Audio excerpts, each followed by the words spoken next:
So, back in like 2006, um, this is where I first heard of Patanjali, and he wrote what's called the Yoga Sutras. And it's not considered a religious text, though, um, strangely enough, some of the same things that are involved in the Yoga Sutras could be involved in religious text. Anyway, this really inspired me, and it kind of led to synchronicities and on. Anyway, it's about inspiration, and I don't know which version of the Yoga Sutras this is from, but listen to this. When you are inspired by some great purpose, some extraordinary project, all your thoughts break their bonds. Your mind transcends limitations, your consciousness expands in every direction, and you find yourself in a new, great, and wonderful world. Dormant forces, faculties, and talents become alive, and you discover yourself to be a greater person by far than you ever dreamed yourself to be. Now, that comes out of a book called Wisdom of the Ages. And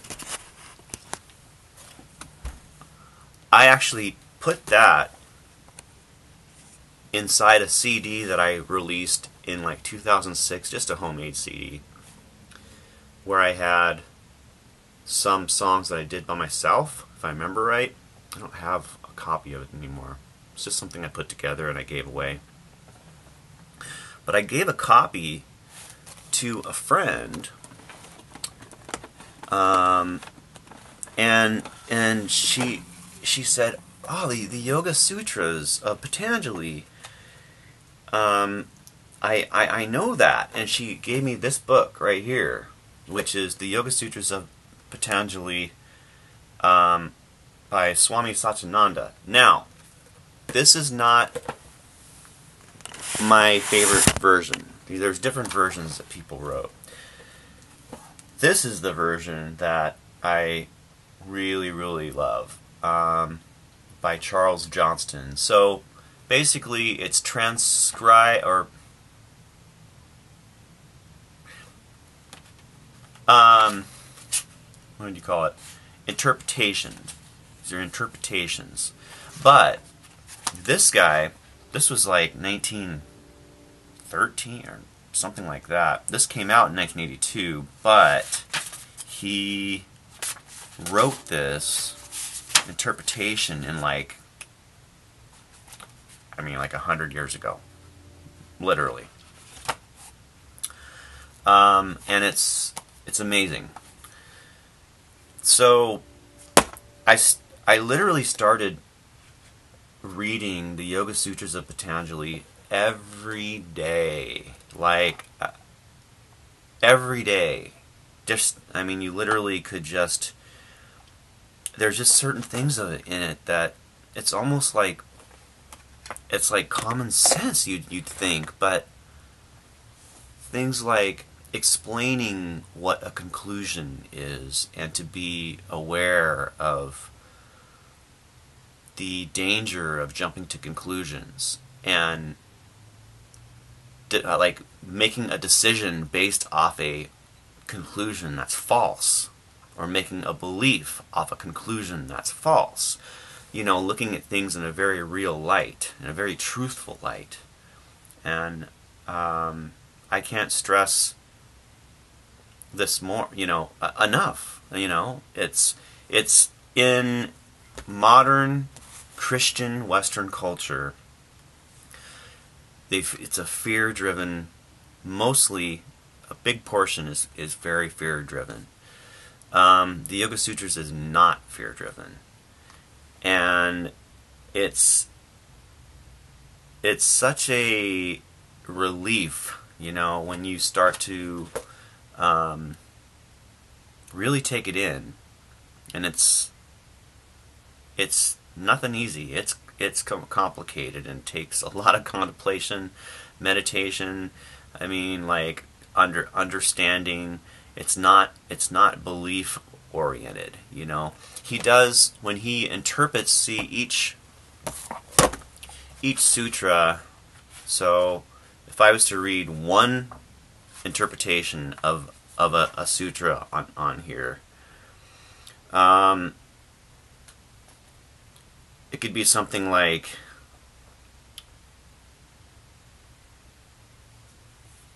random, like, let's see, find one that's,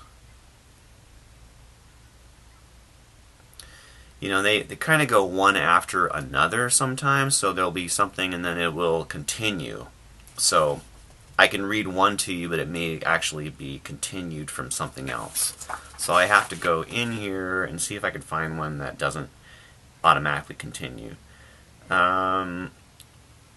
Let's see. When the object dwells in the mind, clear of memory pictures, uncolored by the mind as a luminous idea, this is perception without exterior consideration.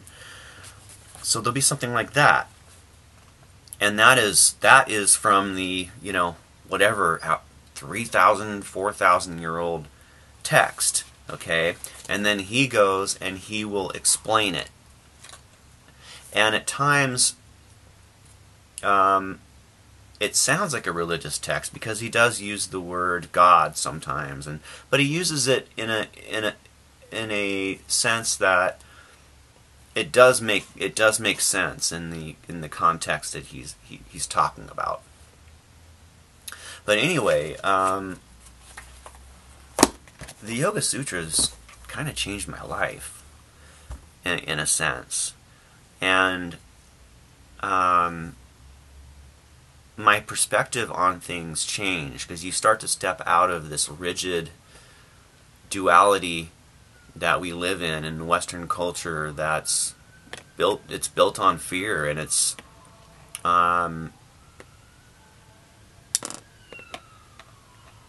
built on this like linear perspective of things where there's a story and you are told to believe the story at a young age,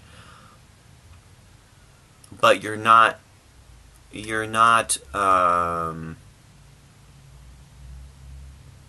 taught to, at a young age, examine everything else around the story and all the other things that can be happening at the same time, you know? How do I explain it? Because that's kind of, I'm kind of stepping out of the whole concept or meaning of where I was trying to go, but maybe that makes sense. Anyway, so around that same time, I found some books, and I didn't know that I would find these connections between the Yoga Sutras and psychology. But I started reading Sigmund Freud and this. Let's see, no, not this one. Where is it? This Carl Jung book, right here. The Undiscovered Self. So when I started reading this, and I was familiar with the Yoga Sutras, nobody told me to read these. You know, the friend said, "Oh, that's Patanjali. You know, check out this book." And I was instantly like, "Yeah, if that was Patanjali, I want to read more." But Jung, The Undiscovered Self,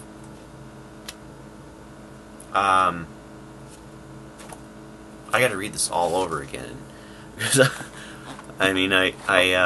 my jaw dropped. I was just like, wow. So that's just like up until about 2009, 2010, and then another progression in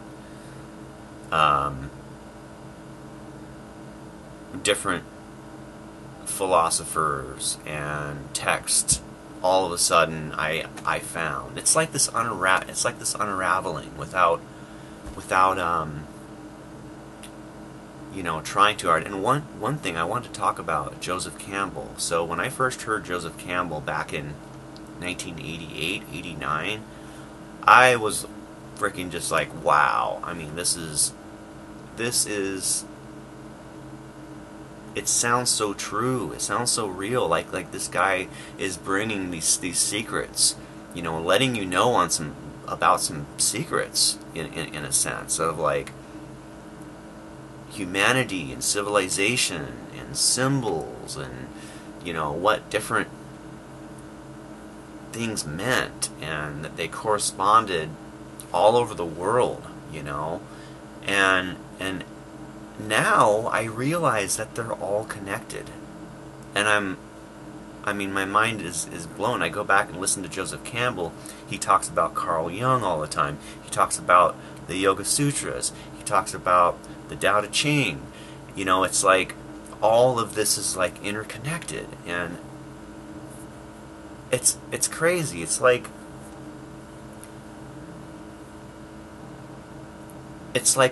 uncovering this path that